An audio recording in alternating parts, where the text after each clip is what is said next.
Good evening, everyone, and welcome to the Book Club of California's online program titled Belle da Costa Greene, a Transformative Librarian. And thank you for joining us for this Book Club of California presentation. My name is Kevin Kosick, and I'm the Executive Director of the Book Club of California, and it's my pleasure to welcome you and to host this webinar. For those of you that might be new to the Book Club of California, the Book Club of California is a nonprofit, member and donor-supported organization that is dedicated to preserving and promoting the history of the book and the book arts. Oftentimes, we do that with a focus on the literature and the history of California and the West. Now, the book club publishes limited edition, finely made books. We publish a scholarly journal called the Quarterly Newsletter, and we have keepsakes for our members. We host a year-round series of exhibitions and programs like the one this evening on topics including fine printing, design, typography, bookbinding, collecting, California history, and so much more. Now, if you're not a member of the book club or if your membership has lapsed and you're interested in what we do, please consider joining our century-long tradition. Our membership dues are modest, but the benefits are many, and we simply can't do the work of the book club without the support of our members. So I encourage you to visit us online at bccbooks.org to join or to donate to the Book Club of California. And now for tonight's program and our presenter. The program is Belle da Costa Greene, a transformative librarian, and our presenter is Deborah Parker. Now, Deborah Parker is professor of Italian at the University of Virginia. Her research expertise and teaching focus on Italian and Mediterranean visual and print cultures in the medieval and early modern eras. She is the author of numerous monographs, articles, and collaborative projects in print and in digital platforms. Most notably, Michelangelo and the Art of Letter Writing in 2010, and Inferno Revealed, From Dante to Dan Brown, co-authored with Mark Parker in 2013. Her writings also appear in the exhibition catalog for the Morgan Library and Museum's centenary exhibition, Belle da Costa Greene, A Librarian's Legacy.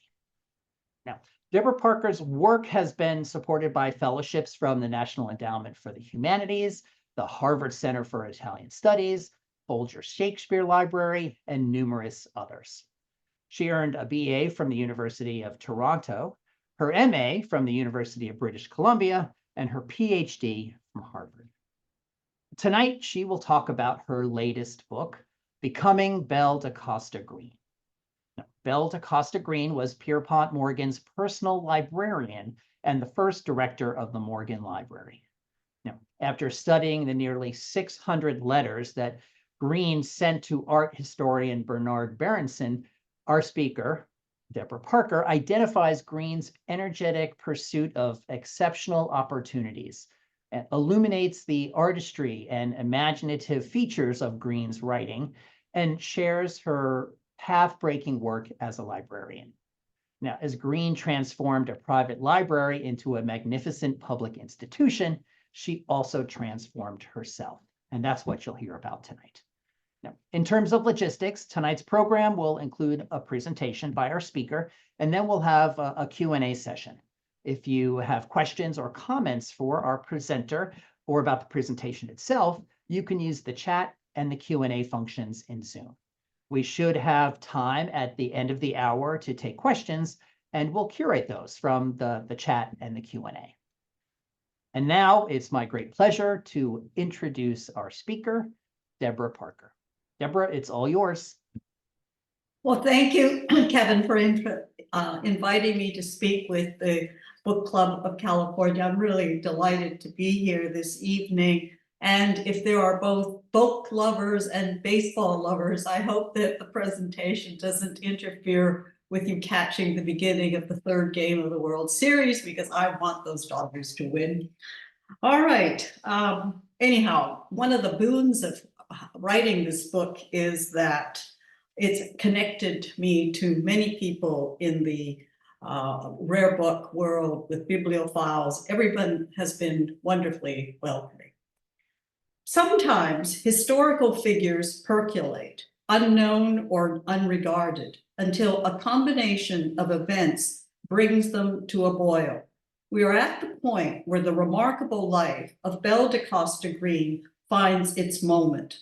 Last week, the Morgan Library celebrated its centenary with an exhibition, Belle da Costa Greene, A Librarian's Legacy.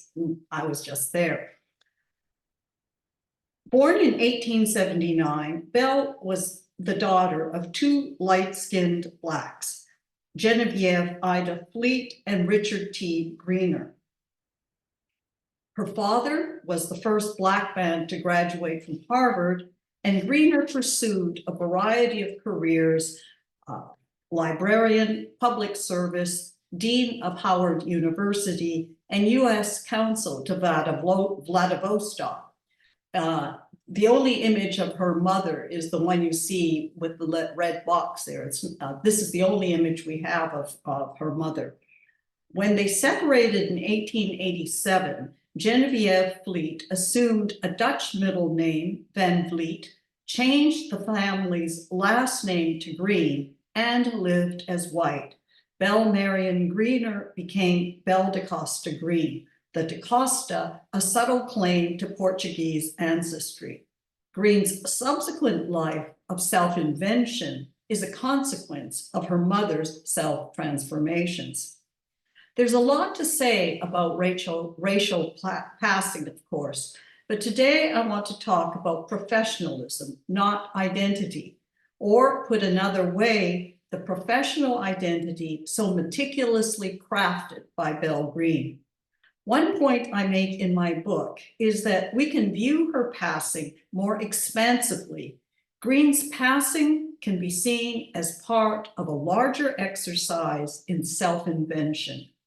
Her initial transformation, her name change, presages a series of changes in which she became an expert in illuminated manuscripts and early printed books, Morgan's representative at auctions, and finally, the first director of the Morgan Library. As Morgan's librarian, she moved freely among wealthy collectors, curators, dealers, as well as many persons in the publishing business and creative arts. Belle Greene's life, which blends the splendor of America's Gilded Age and the dangers of passing, has attracted the interest of writers. Many of you here probably have read The Personal Librarian. It was a New York Times bestseller. Two of the recent fictional biographies, Alexandra Lapierre's Belle Greene and Marie Benedict and Victoria Christopher Murray's The Personal Librarian, focus on passing. Both works draw on Heidi Ardizzone's 2007 biography. It's worth stressing, however, that in the many personal and business letters we have from her, Greene never disclosed her racial ancestry. We might imagine this story, but it was never told, as is often the case in passing. Belle Greene was not simply a librarian unlike any other, but unlike anyone. This fact was not lost on her contemporaries. Wilfred Voynich, one of the most famous international book dealers of the early 20th century, told one female employee, there was absolutely no place for a woman in the rare book world. Voynich, who was Polish, then added in his peculiar English, only one woman had made success in rare book field, and she was most remarkable woman in United States of America, Miss Belle da Costa Greene of Mr. Morgan's libraries in New York. No other woman could do what she had done. She was unique. Greene was a librarian, book agent, curator, and connoisseur at a time when men held these positions. She was a Black woman of mixed race ancestry in a white world.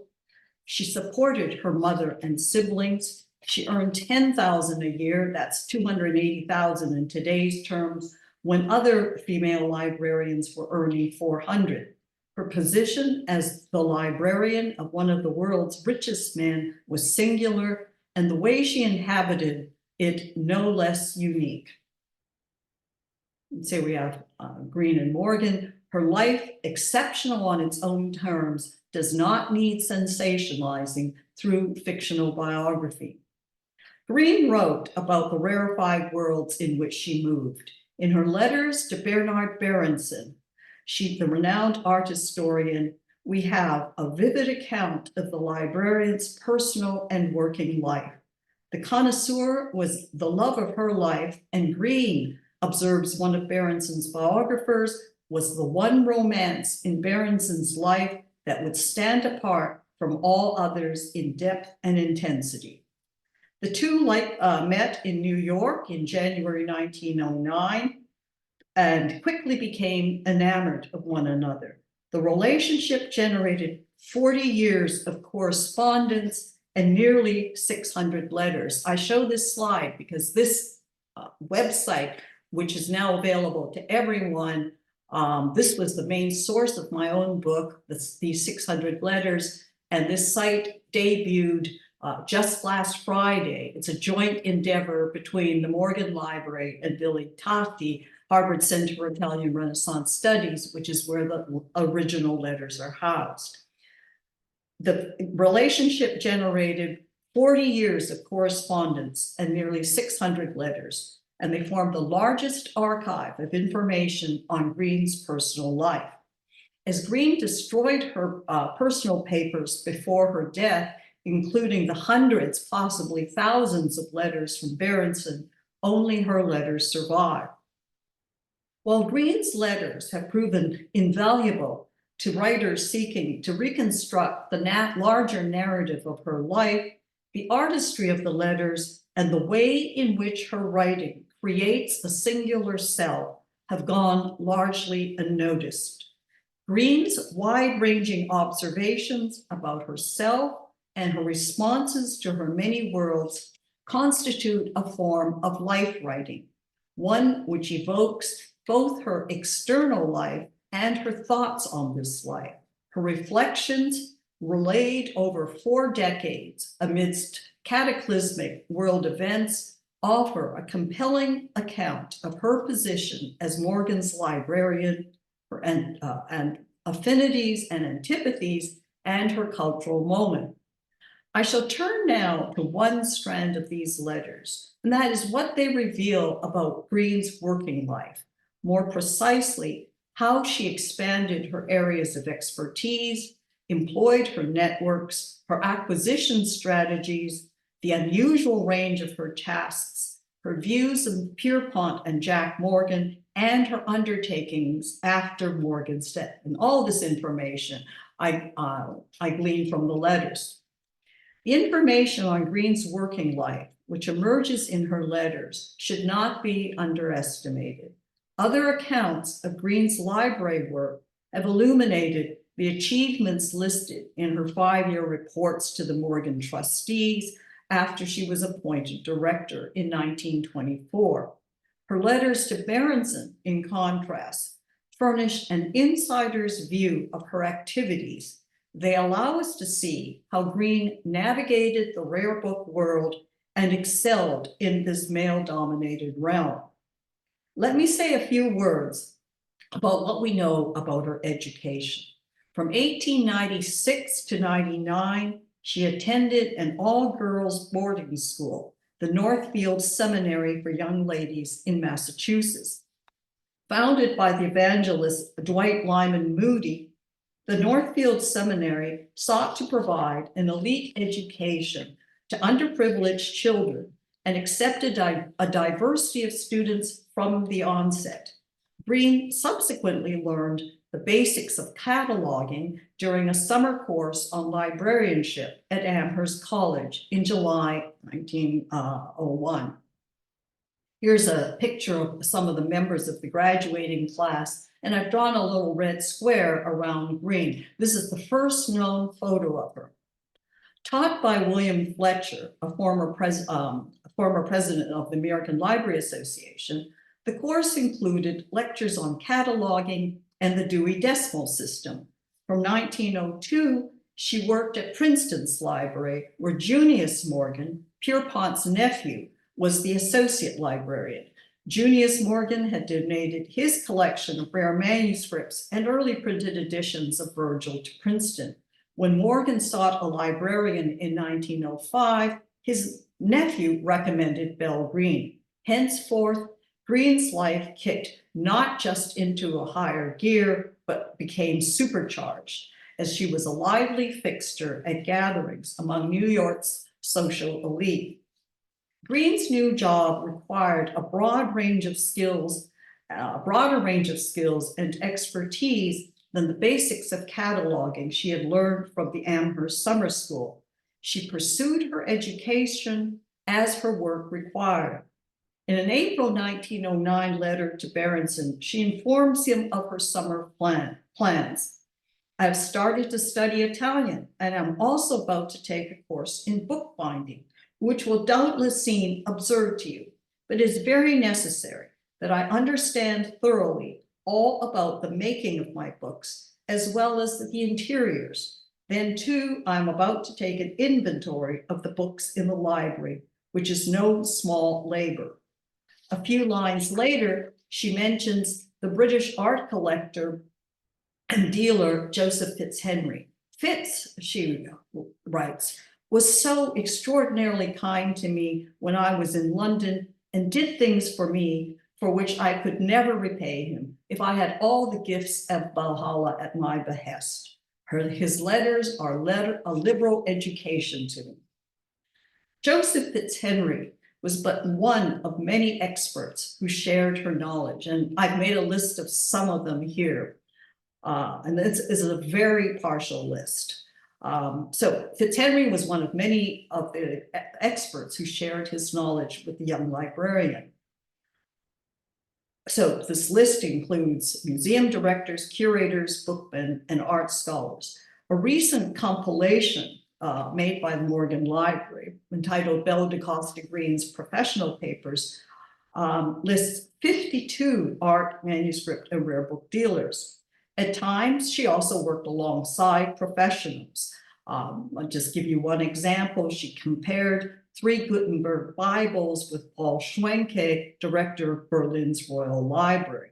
Collaborative undertakings, lifelong learning, and the refinement of her eye are all hallmarks of Belle Greene's working life. Among the many experts whom Greene consulted, 2 stand out: Bernard Berenson and Sidney Cockerell. The influence of both men on Greene has been noted, but not the specific ways in which each helped her refine her widely praised eye for quality and authenticity.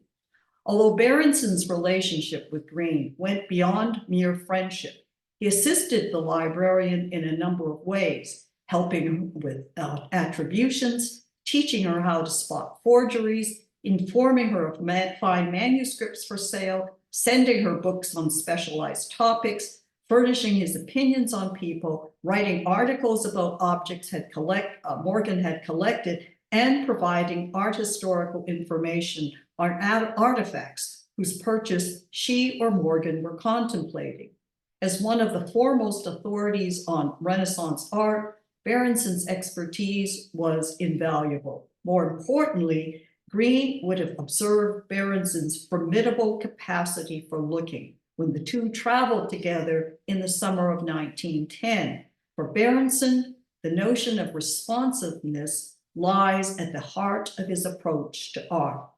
We must look and look until we live the painting, he writes in the preface to Italian Painters of the Renaissance. Sidney Cockerell, director of the Fitzwilliam Museum, was another important mentor. After meeting Greene in December 1908, Cockerell recorded the occasion in his diary. My first meeting with Belle da Costa Greene, a very nice, intelligent woman with a great enthusiasm for manuscripts. This praise should not be underestimated. Cockerell regularly tested visitors and dismissed those whose way of looking at books fell short of his expectations. Cockerell, Greene informed Berenson, was one of her first and truest friends. one who taught her the all too little she knows.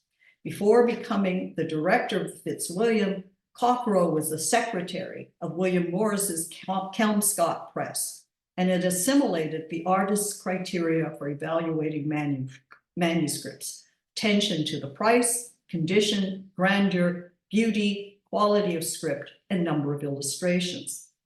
From the onset of their friendship, Greene and Cockerill examined manuscripts together. In 1920, he took her to look at manuscripts at the British Museum, Lambeth Palace, St. Paul's Cathedral, and the Templars Church, as well as to exhibitions, concerts, and teas with private collectors. At one point, he took her to tea with Churchill. Among the tasks which awaited Greene upon her appointment was the creation of an inventory and the cataloging of roughly 10,000 books.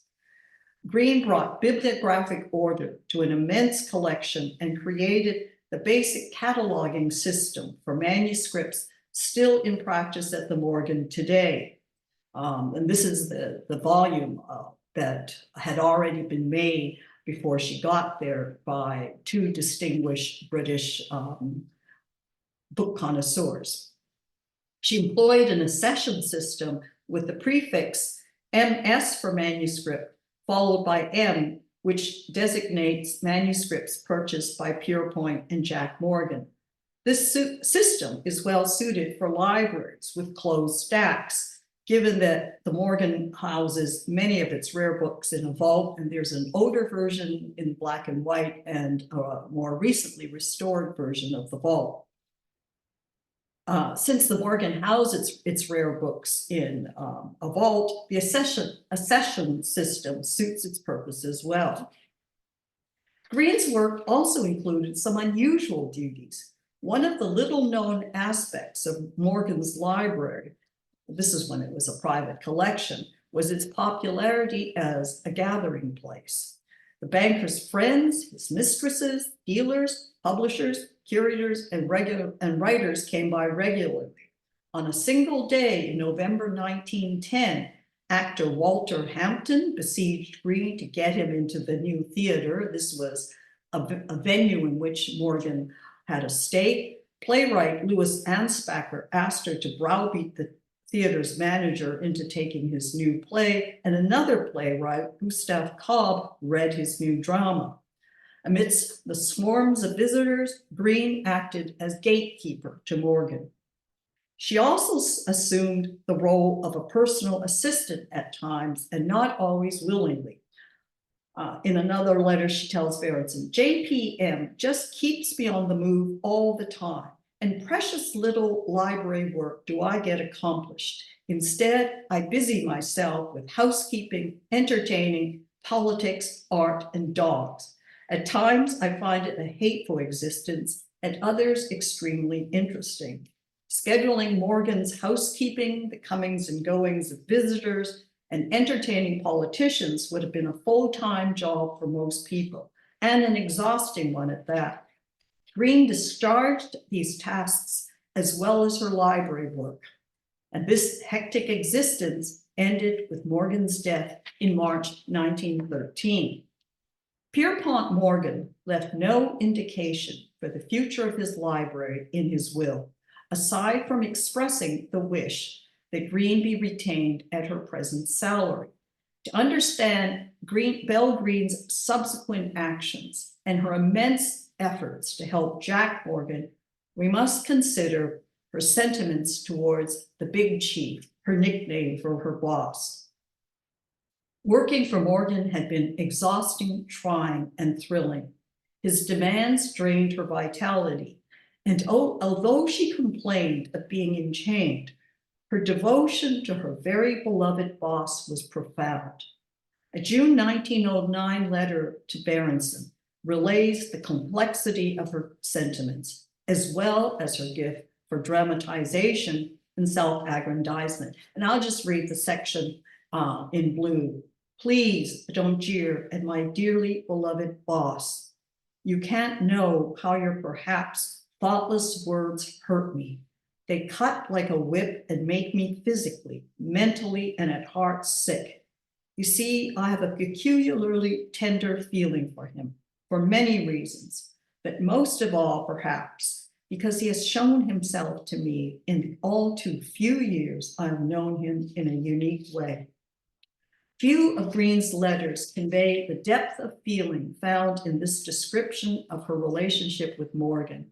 She casts the banker as a lonely man of sorrows, and herself as his chosen confidant. Greene's protectiveness of Morgan explains the declaration she makes after his death in another letter. To have been so sure of his love and trust that I have never questioned it gives me an inspiration for all the rest of my life. I shall be working for him every hour of every day. Belle Greene didn't just make this formidable vow, she fulfilled it.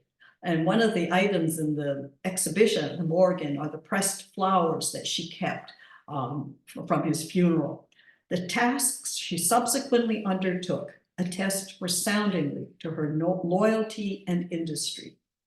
At Jack Morgan's bequest, Greene began by preparing an inventory of 21,000 books in April 1913, an undertaking she described as a long, wearisome, grinding task, which took months.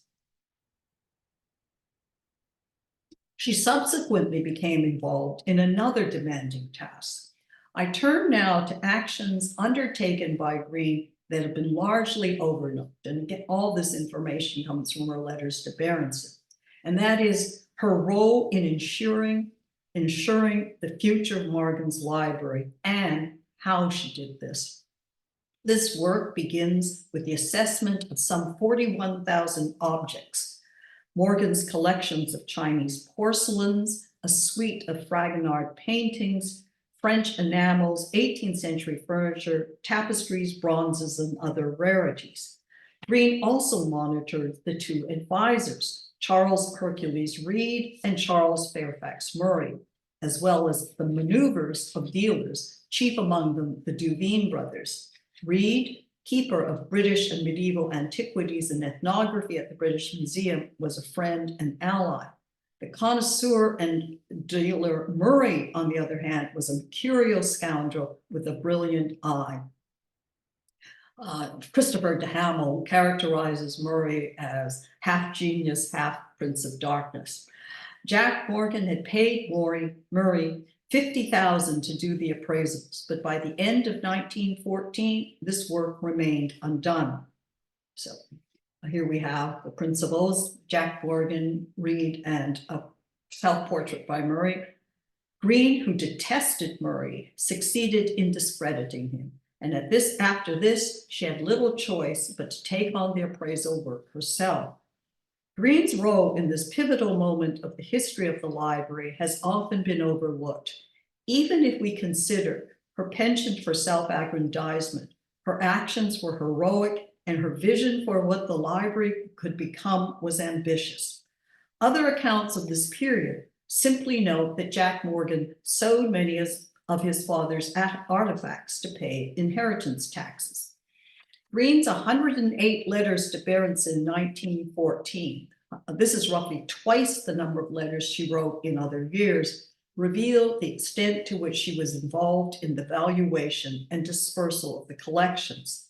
The next slide, from a February 1915 letter, shows her account of her actions. And I'll just read the highlighted sections. Women are so constituted that they can only think of one thing at a time, and all I can think of now is selling the collection advantageously. It's easy enough to sell it, but I want and insist upon 50 to 100% profit on the cost price.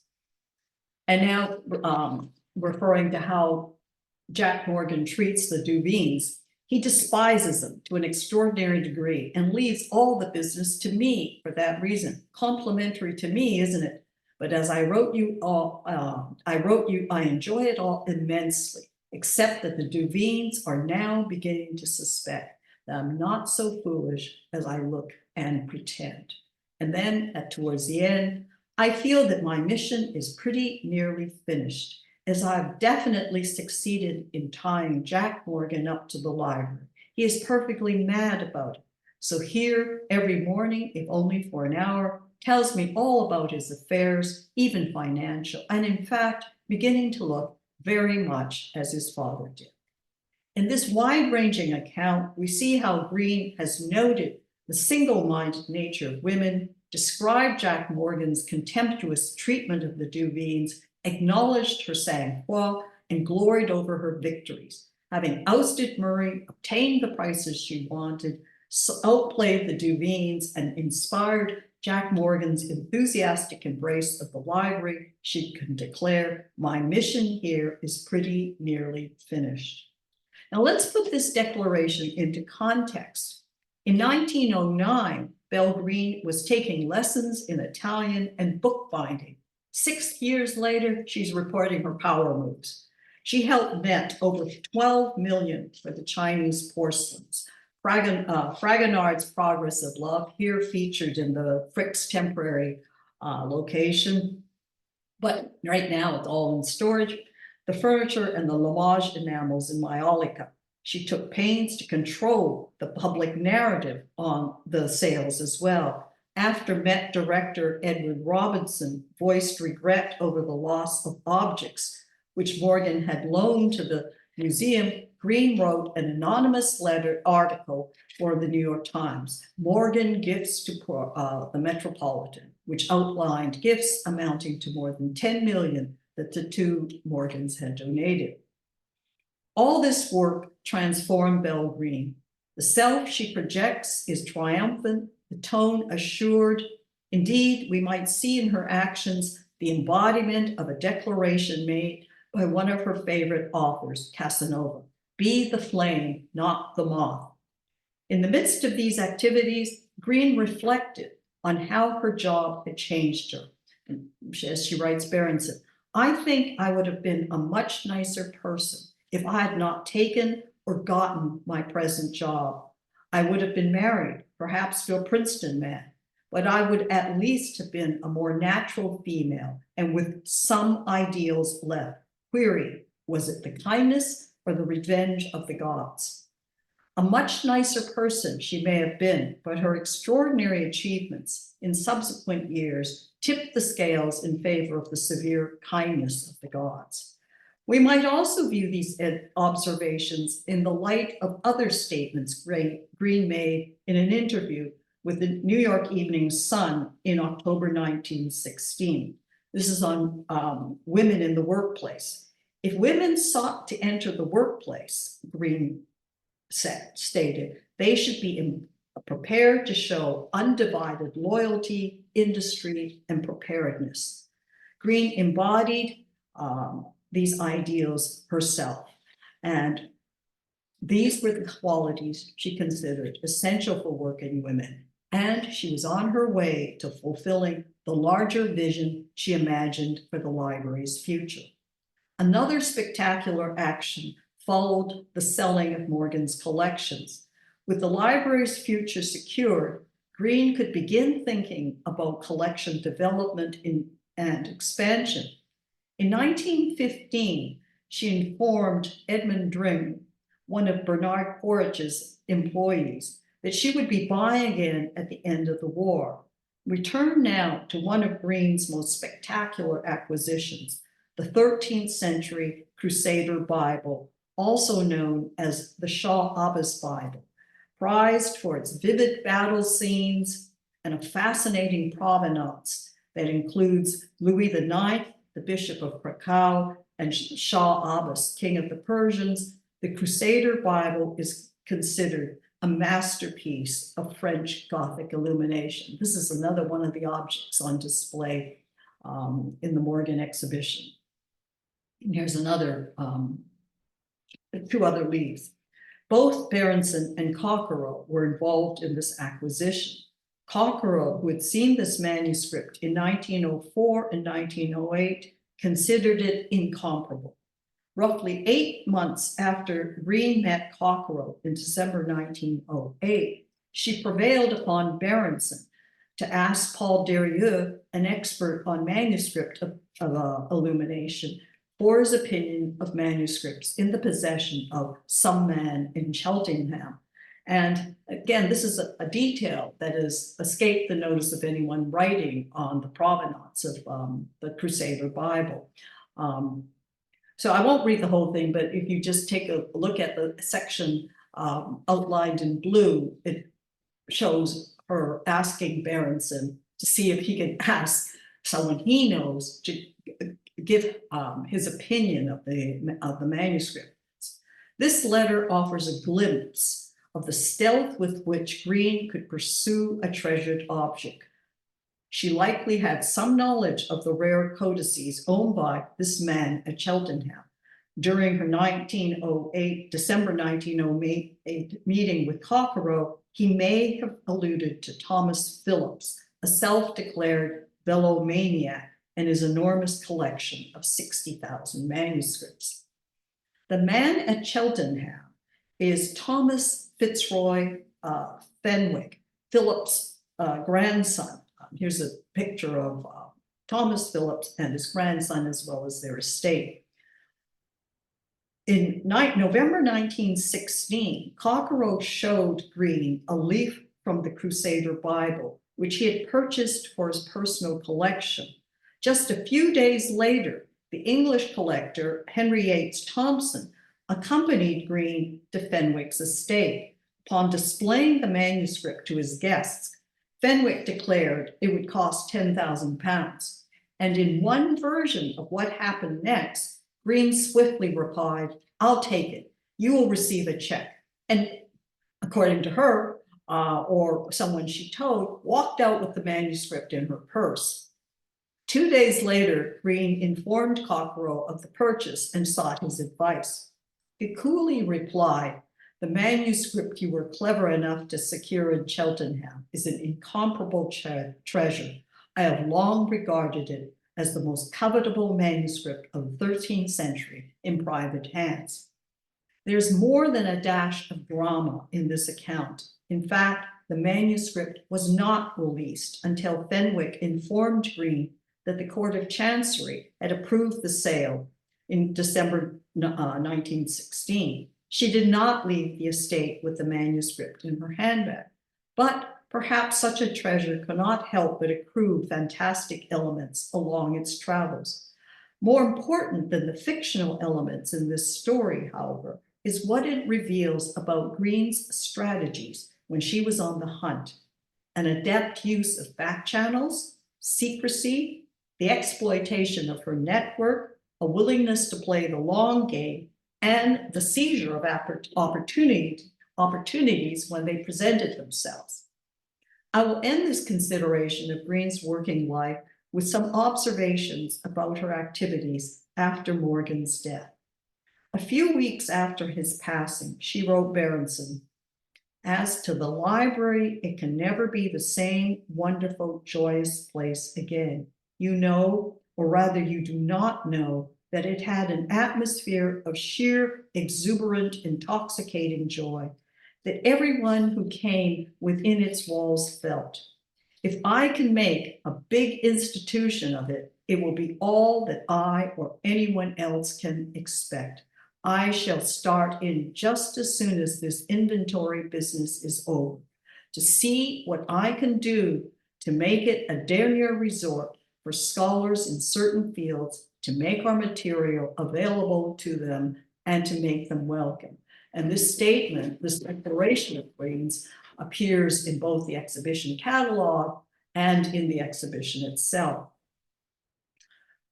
Greene had the opportunity to realize her vision of transforming a private library into a big institution.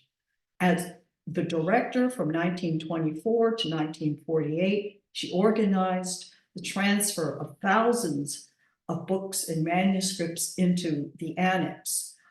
This was a new construction which included a reading room and space for exhibitions. Her 5-year reports and the catalog to the 1946 exhibition in her honor document amply her achievements. From the 1920s to her retirement in 1948, Greene invited numerous specialists to give lectures and classes in the new annex. and she was to assume an even greater part in the library's formation. One of the most striking aspects of Belle Greene's legacy as a librarian is her pioneering role in mounting grand exhibitions. She collaborated with many institutions: Columbia, the New York Public Library, the Walters Gallery, New York Institute of Fine Arts, Harvard's Fogg Museum, and the Met. And she moved quickly. 11 months after she was appointed director, Greene helped prepare a blockbuster exhibition, Original Manuscripts and Drawings of English Authors, opened at the New York Public Library in December 1924. The displays included more than 300 items, manuscripts from Wordsworth, Milton, Scott, Dickens, Pope, and Charlotte Bronte among them. The exhibition attracted 180,000 people and showcased Greene's commitment to provide, in her words, caviar for the people, to educate the public through sumptuous displays of rare artifacts. Over the course of her tenure as director, the Morgan Library mounted 46 exhibitions. The masterpieces of art for the 1939 New York World's Fair attracted 20,000 visitors. Here's an image of the booklet and one of the illustrations included by Watteau. This exhibition included 350 works, including illuminated manuscripts, drawings from famous artists, seals from Egypt and the Near East, Renaissance tapestries. As one reviewer wrote, the exhibition evidences the heights to which man has attained intellectually and culturally. Time doesn't allow me to mention tributes to Belle Greene during her lifetime. I will mention one: the posthumous publications, Studies in Art and Literature for Belle da Costa Greene, published 4 years after her death. It included 51 articles on iconography, painting, architecture, sculpture, the decorative arts, the illumination and paleography of medieval manuscripts, bookbinding, library and bibliographical studies. 500 pages, 400 photos. Lifting this thing is a serious challenge to the spine. And this account brings us to the present, the Morgan Library's exhibition, Belle da Costa Greene, a librarian's legacy. The exhibition invites visitors to consider her accomplishments and legacy anew. In 1909, Greene imagined herself on the brink of entering a glowing world. I felt that I should like to enter into all the life that glows and teems upon the earth, to feel with it. By the end of her career, Belle Greene proved that this was not a dream, but a life that she had fashioned and inhabited spectacularly. Greene's own words describe best her sentiments about the magnificent library to which she devoted herself so unstintingly. I'm so glad that I can spend most of my day here in this truly adorable building. The quiet, static, unsullied beauty of it rests and fills me sometimes to the aching point, because I feel it and love it so intensely. Thank you. I'm back. I was just taking down some notes and scrolling through the chat. If you are interested in asking a question or making a comment, now is a great time to put that in the chat. I will say first, Deborah, thank you so much for this incredible presentation. And what an interesting profile of Belle da Costa Greene through her letters. I think my first question, as people put other questions in there, is what drew you to Belle in the first place, and made you want to write a whole book and read 600 letters? Well, I wasn't even planning to write a book on Belle Greene. Probably around maybe 2012, I had read Artie Zone's biography of her, so I knew who she was. But in the fall of 2021, I was a visiting scholar at ITATI, Harvard Center for Italian Renaissance Studies, and the director asked me to participate in a new venture. This was a master class that would be filmed. And the scholar then decides to talk about something, some rare treasure in the Berenson library. So because I've done a lot of work on Dante, I thought I would look at Berenson's, to see if Berenson owned any rare editions of Dante. And while doing this research, I learned that there was a personal component to his interest in Dante, and that is Dante's early work, the Vita Nuova, the New Life, served as a kind of book of love between him and Belle Greene. The early letters refer to Dante quite often. They refer to Dante as our Dante, and they gave copies of the Vita Nuova to one another. I think there were about 3 exchanged altogether. And once I started looking into this, well, it basically, I just couldn't stop. I just, kept going and just thought I had enough for a book. Great. I'm gonna stop the share so people can see us a little better there. There we go. And there's a couple of questions here. Well, I will say, since we're talking about the letters to begin with, the source material, was you focused this talk about her working life as seen through the letters. I know we talked about a couple of different angles to go about using the letters as source material for this talk. I think my question is really like, what was one of the most like interesting or surprising or, you know, curious things facts that were revealed in the letters that maybe we didn't talk about? Like, what was one of those aha moments, like, wow, this was a thing for her? Well, I think there's one thing about the letters are very much worth reading in themselves, because there's a effervescence to her writing, and they just seem to just jump off the page, the words at times. Berenson really prized a certain quality in people, and that was responsiveness. And he described to his wife, Mary, who was aware and in fact encouraged the affair, they had an open marriage, that he found Belle Greene one of the most miraculously responsive persons he had ever met.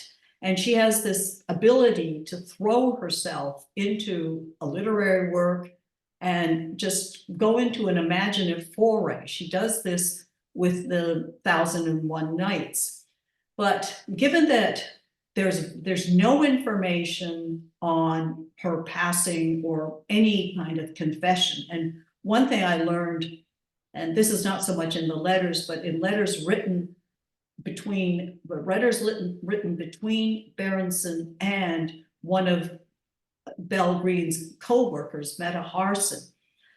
In 1954, 4 years after Belle died, Berenson had asked, and this was because Meta was one of the women who attended Greene as she was dying from cancer in the hospital, if she had said anything about whether who her father was, or why she had destroyed his letters. And she didn't answer any of those 2 questions, which suggests that Berenson may very likely suspected her ancestry. She characterizes some of her photos that she sent, photographs of herself that she sent to him, and with non-white terms, once as an Egyptian, but also in ways that are disturbing today. She says, you're going to like this one.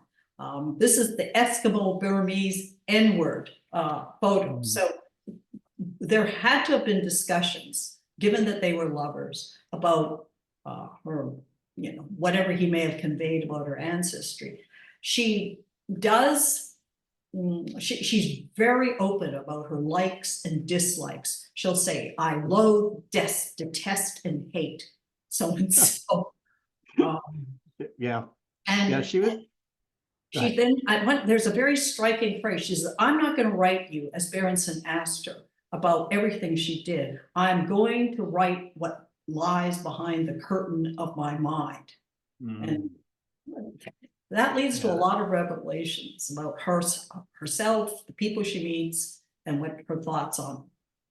Yeah, I mean, just a few things that you shared on screen with the blue highlights clearly showed that she was super smart, right? And perceptive of people and things that were happening, events, and not afraid to say what she thought about them, at least to Berenson. Very assured in her speech and very strong, opinionated, which was great. So interesting. I think you're right. Reading the letters just kind of pulls you in, just the brief snippets that you shared with us. So her ancestry, there's a couple of questions about her ancestry and who knew. So you're assuming that Berenson knew and they must have talked about it. But what about Morgan or anyone else in her sphere? Well, Jean Strauss, Morgan's biographer, was the first person to expose Greene's ancestry. Strauss had identified who Belle Greene's father was after obtaining some records from Harvard. I think someone else mentioned something that he was the first Black man, and she saw Greener and then started slowly looking into all of this background. Jean Strauss had said that if Morgan knew, there's no trace of it, of him knowing. And she was one of the presenters at the symposium that was held right after the opening. And she said, it's not clear that he knew, he might have known, but I think with questions like that, some people are uncomfortable about the idea of just not fixing this decidedly, but I prefer looking at the issue of sort of what her attitude towards her ancestry was as an open question, that it's not something that has to be settled. And I think that when there is a push to do that, it sometimes presentism enters into the way people think and how we think about race today. It affects how we see a passing in 1900. Well, she was about in her early teens, so from the late 1800s to her death. Yeah, even though people suspect it.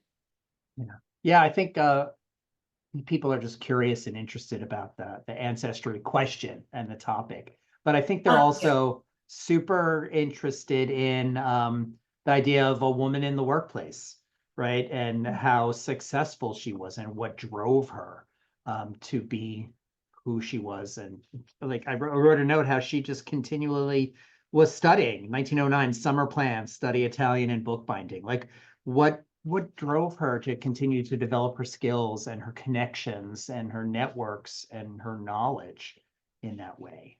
Well, that's a very interesting question. And I think I have a better sense of how that happened for a paper I just wrote entitled A Sensuous Education, Belle Greene's Travels Through Europe, because I'm giving the keynote for a talk on at a conference on Belle Greene that's going to be hosted by the Institute for English Studies at the University of London. And in 1908, she made this is before she met Berenson, she made her first trip to abroad, and ostensibly to collect some acquisitions that Morgan had acquired. And during that trip, she met a number of distinguished British bookmen.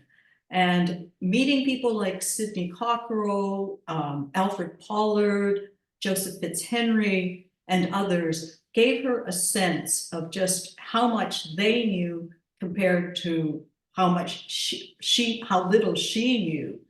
And from looking at manuscripts and gleaning what they learned, I think that then prompted her to improve her own skills. And she used her attractiveness, her wit, her vivaciousness, the men were attracted to her and they willingly taught her what they knew.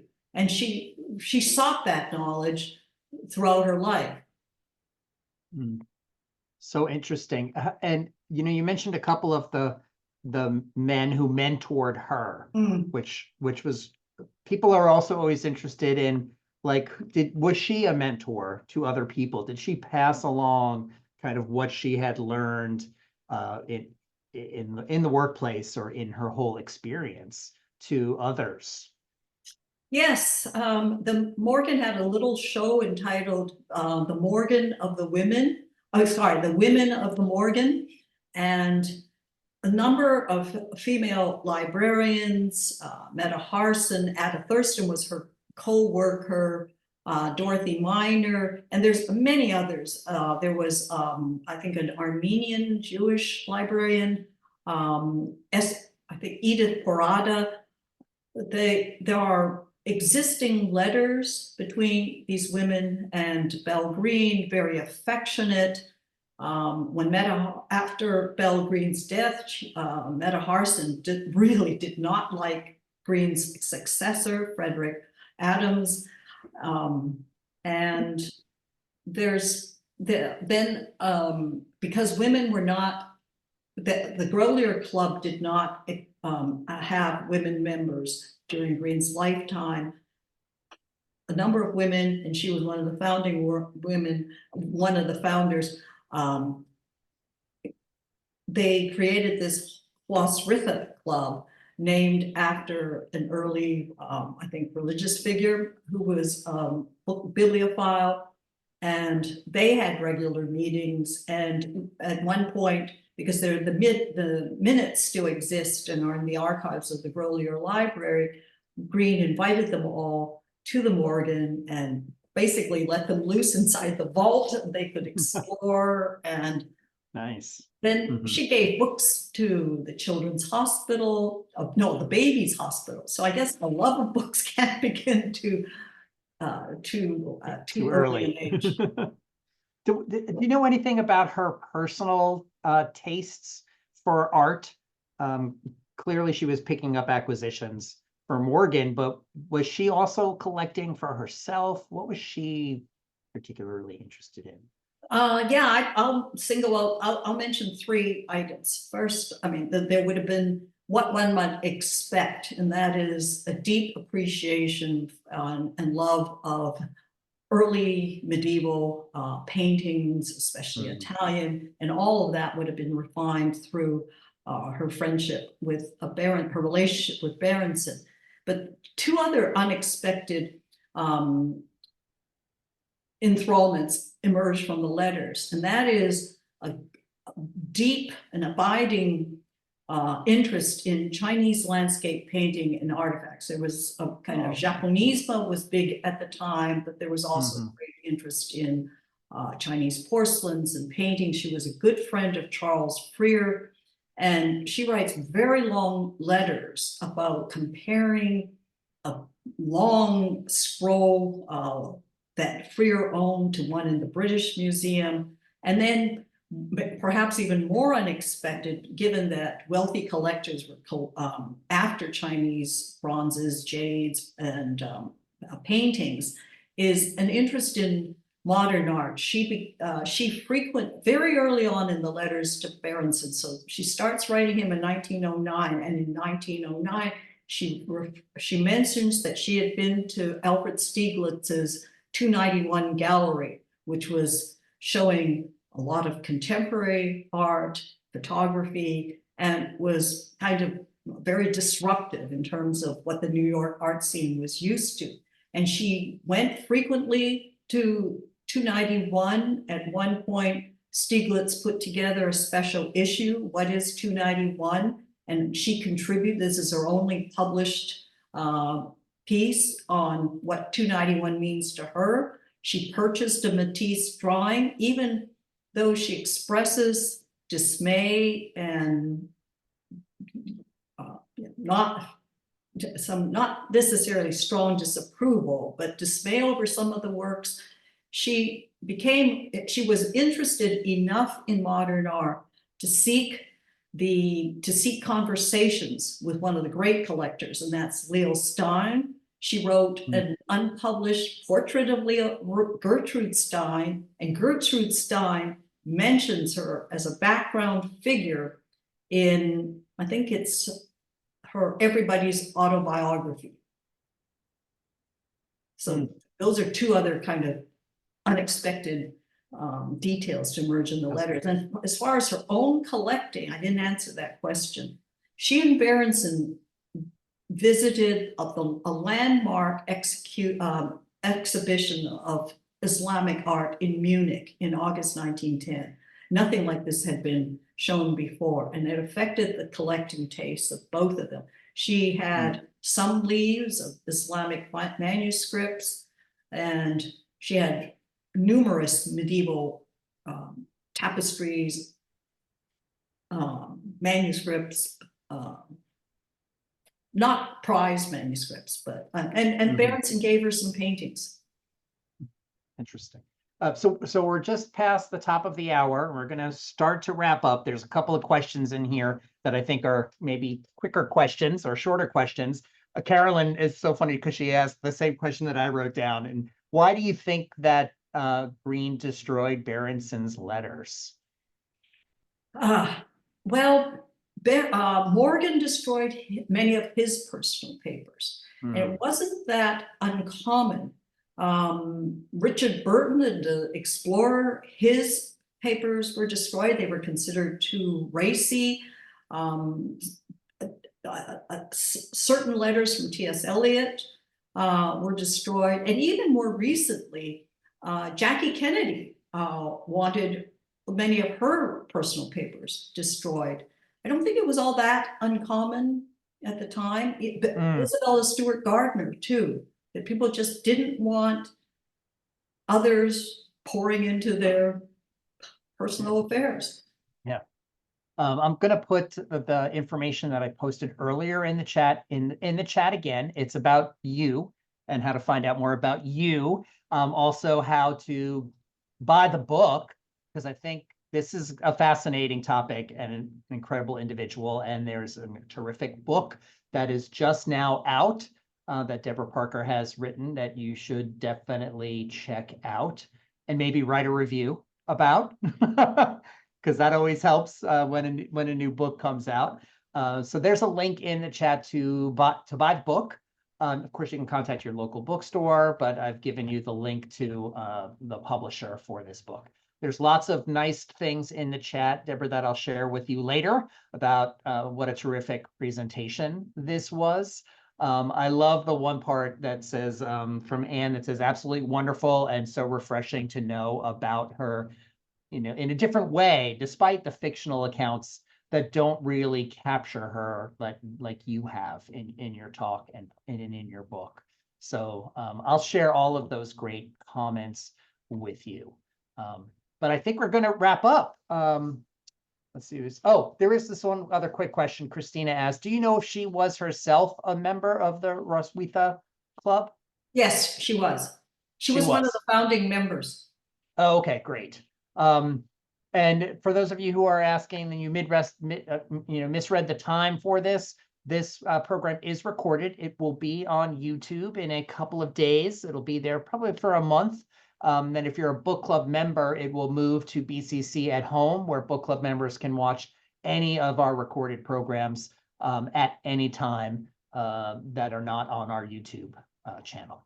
So check out the YouTube channel in a couple of days. You could always email me. I can connect you with the link for a recorded program. But since we are past 6 o'clock, I'm going to thank our presenter, Deborah Parker, again on behalf of everyone who attended the program this evening. Thank you so much for this incredible talk and for spending your evening with us. Thank you. Thank you, everyone out there who joined us this evening. I hope you enjoyed this Book Club of California presentation. And I invite you to join us for our next virtual program or in-person program on Tuesday, November 12th at 6 o'clock. It is the publication release for the book club's next limited edition finally made book. It's titled From California, Poems by Dana Gioia, Engravings by Richard Wagner. Again, that's the book club's 243rd finally made book. It will be launched, the public launch, on Tuesday, November 12th on Zoom at 6 o'clock or in person here at the book club in San Francisco, again at 6 o'clock. You can register for that program or any program that the book club has at bccbooks.org/programs. You could use the link in any of the emails that you might be getting from the book club, or you can email me. I'm kevin@bccbooks.org. I can always make sure you're registered for any program that you might be interested in. So again, thanks everyone for joining us. Thank you again to our speaker, Deborah. If you want to say any parting words, now is a great time. Well, I hope that, I guess, if anybody is going to be watching the baseball game, they won't have missed any. So it's and perfect. Thank you so much for coming, everyone. Now go get your sports fix in after your book fix. Thanks, everyone. I hope you have a wonderful evening. Be well and take care of yourselves. We'll see you again soon. Thanks. Bye. Good night.